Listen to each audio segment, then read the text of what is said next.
جو ہے وہ محدثین بہت ساری روایات لائے تو اللہ تعالیٰ نے فرمایا کہ ٹھیک ہے سجدے سے اٹھ کے محبوب میں راضی ہو گیا. تو اب جہاں تک تیری بات ہے امت کی تو خود ہی بتا تیرے امت کے ساتھ میں کیا کروں, میں کیا کروں, تو خود ہی بتا. تو اس وقت جب یہ محبوب اللہ کریم کا یہ فیصلہ سنیں گے تو خوشی سے جھوم جائیں گے. آپ کا چہرہ مسرت سے تو پہلے دوری دور ہو جائے گا.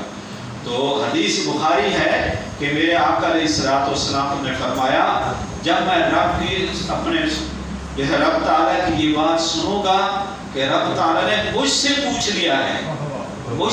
لیا ہے نا تیری امت کے بارے میں کیا کہیں, جو کہو وہی کرتے ہیں, تو پھر میرا فیصلہ یہ ہوگا میں اپنے رب کے حضور عرض کروں گا کیا کروں گا. الصالح غور کرنا ہے ان الفاظ کی طرف. لمبی حدیث ہے اس کا مختصر جو لفظ سنا الصالحون لک والطالبون لی, نیک تیرے ہو گئے گناہگار میرے.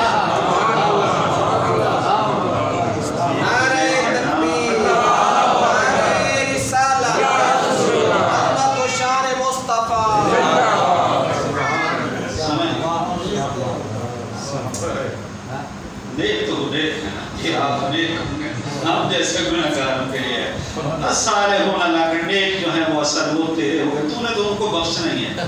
تو یہ جو ہم جیسے گناہگار ہیں ان کو میرے دامن میں بنا, ان کو میرے پاس بھیج دو. اللہ اکبر. ان کو پھر محبوب کریم صلی اللہ علیہ وسلم ان کو سب کو اپنے دامن میں لے کے کہاں جائیں گے, کہاں جائیں گے.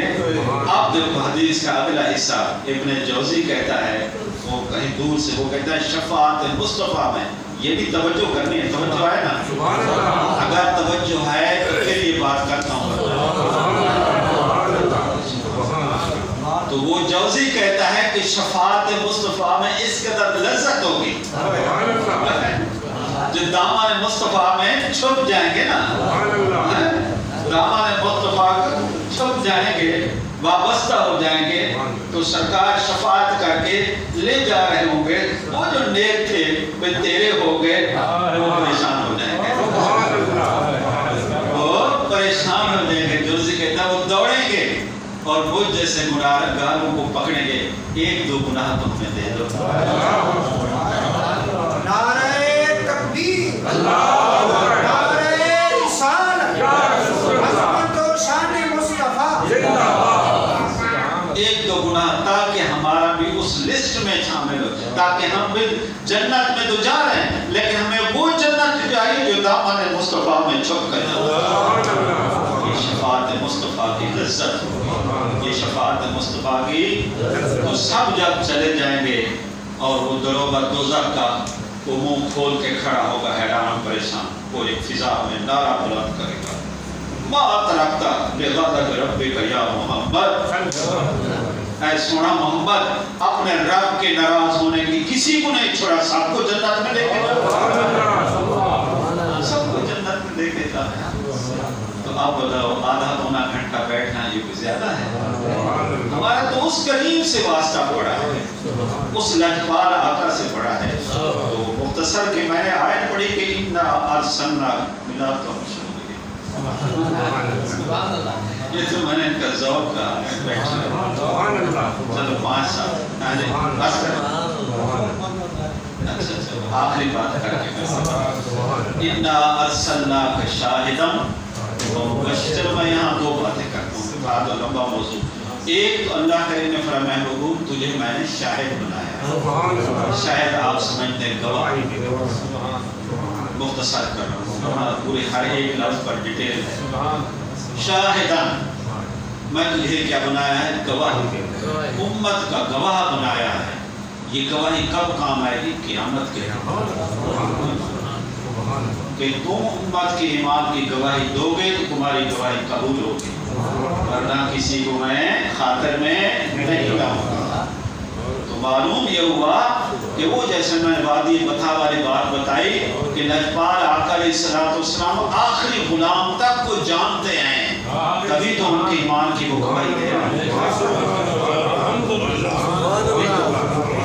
یہ سنیے میں اس سے بھی بڑھ کر قرآن سے یا اور بات جو ہے نا آپ کو عرض کیے چلا چلو، میرا علم تھوڑا ہے، ہم کیا میرے آقا علیہ السلام آدم سے لے کر عیسیٰ علیہ السلام ان کی بھی اور ان کی امتوں کی بھی گواہی دیں گے۔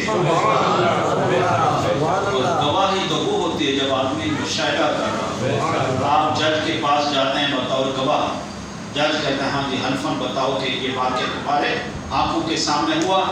اگر آپ کہہ دیں خدا نہ خواستہ نہیں جی میں نے دیکھا نہیں ہے، جج آپ سے پھٹے منہ تیرے اور گواہی کیوں ڈیمانڈ کرتا؟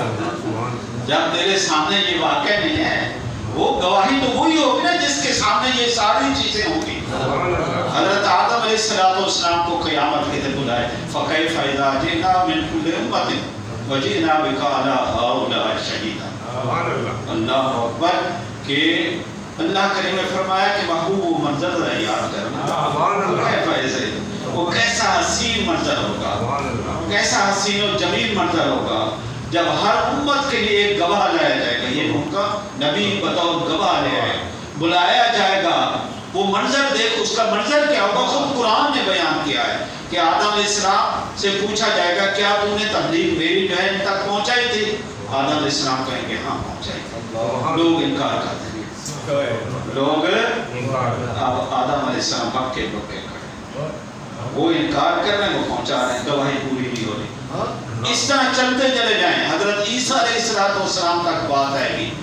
ہر نبی کہے گا ہم نے امت کو پیغام پہنچایا تھا، اور ہر نبی کا امتی جو ہے امت کے لوگ جو ہے وہ انکار کر رہے ہیں۔ انبیاء پریشان حیران بھی اب کیا جائے، وَجِئْنَا بِكَ عَلَىٰ هَٰؤُلَاءِ شَهِيدًا۔ اللہ کریم فرماتے ہیں اس وقت میں تم سب پر، ان سب پر آپ کی ذات کو گواہ بناؤں گا۔ وہ کہتے ہیں ابھی پتہ ہے تو زندہ ہے بندہ، میرے آقا علیہ السلام اس وقت بھی موجود تھے جب آدم علیہ السلام اللہ کی توحید کا پرچار اپنی امت میں کر رہے تھے۔ میرے آقا علیہ السلام اس وقت بھی موجود تھے جب حضرت نوح علیہ السلام تبلیغ کر رہے تھے، ان کو تبلیغ کرتا دیکھ رہے تھے، امت پر تبلیغ پہنچانا دیکھ رہے تھے تمام انبیاء کو۔ اس لیے تو کہا وَجِئْنَا بِكَ عَلَىٰ، کیوں کہا اے محبوب تجھے سب پر گواہ لاؤں گا؟ کیوں کہا؟ اللہ کو معلوم تھا کہ میرا محبوب سب کی گواہی دے گا کہ سب کا مشاہدہ جو کر گیا ہے۔ یہ تو ظاہری آپ نے سمجھ لیا، میرے محبوب تو وہ بتایا نا کہ سب سے پہلے کس ذات کو پیدا کیا گیا، نبی جی بتایا تھا نا نبی سب پر وجہ۔ جب محبوب علیہ السلام گواہ کھڑے ہو جائیں گے، گواہی دیں گے اور یہ فرمائیں گے ہاں مولا پاک میں گواہی دیتا ہوں حضرت آدم نے تیری توحید کا پیغام پہنچایا، میں گواہی دیتا ہوں نوح نے تیری تبلیغ کا، میں ابراہیم کی گواہی دیتا ہوں، میں موسیٰ علیہ السلام کی گواہی دیتا ہوں، حتیٰ کہ میں عیسیٰ علیہ السلام کی گواہی دیتا ہوں۔ میرا رب کہے گا اب میں نے گواہی مان لی، ایک شاہد اے حبیب ہم نے آپ کو شاہد بنا کر پھر کہا سراج، آخری بات اب کیا سراج منیرا، ہم نے آپ کو کیا بنا کر بھیجا؟ یہاں ابن جوزی نے دو معنی کیے سراج، کتنے کیے ہیں؟ مجھے بہت دن ہو گئے اس میں مطالعہ کی وقت اور ذہن میں آ رہا ہے۔ سراج کے دو معنی کیے، اس نے کہا ایک تو اس کا معنی سورج ہے، اور ایک وہ جو دیا جو پرانے زمانے کے اندر جب لائٹیں نہیں ہوتی تھی چراغ جسے کہتے ہیں اس کو کہتے ہیں۔ کہتے ہیں یہ دونوں مطابقت رکھتے ہیں آقا علیہ السلام کی ذات پر۔